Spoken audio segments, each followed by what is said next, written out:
Since Nissan revealed the newest Generation Z sports car a couple of years ago, we'd been waiting for the inevitable NISMO badged version with more performance. Late last year, we got a chance to sit behind the wheel, where we learned all the differences between the Z and the NISMO, that's Nissan Motorsport, and later drove the latter on the track and public roads.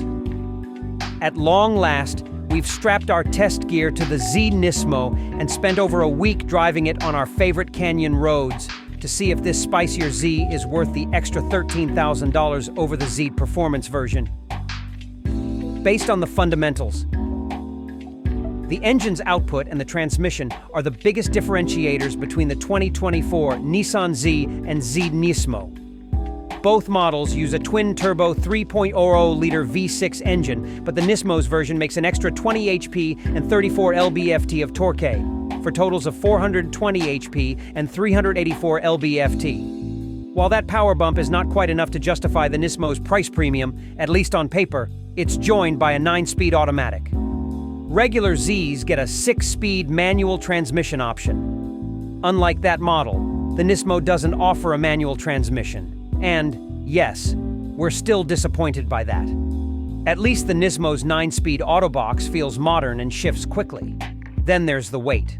According to our own data, the NISMO is 55 pounds heavier than the plain old Z with the optional automatic.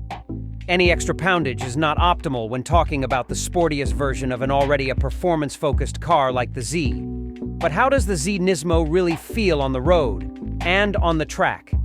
Given its main focus is to deliver quicker numbers, be a better track car, and return a more engaging experience. On the numbers front, the NISMO's barely better a non-NISMO Z, reaching 60 mph in 4.2 seconds. Just 0.1 second quicker than the last Z performance trim we tested with the 9-speed automatic. On the quarter-mile run, the NISMO is 0.4 second quicker, completing the challenge in 12.5 seconds at 113.9 mph, compared to 12.9 seconds at 107.6 mph. The NISMO's performance at least outdoes the old 370Z NISMOs, but then so too does the regular Zs compared to the previous Gen 370Z. Are a few tenths of a second enough to set the NISMO apart? Maybe not, but the way it feels on the track is at least more engaging. Through our figure 8 test, the transmission shifts quickly and smoothly, and the chassis has a good balance between under and oversteer during cornering, according to road test editor Chris Walt.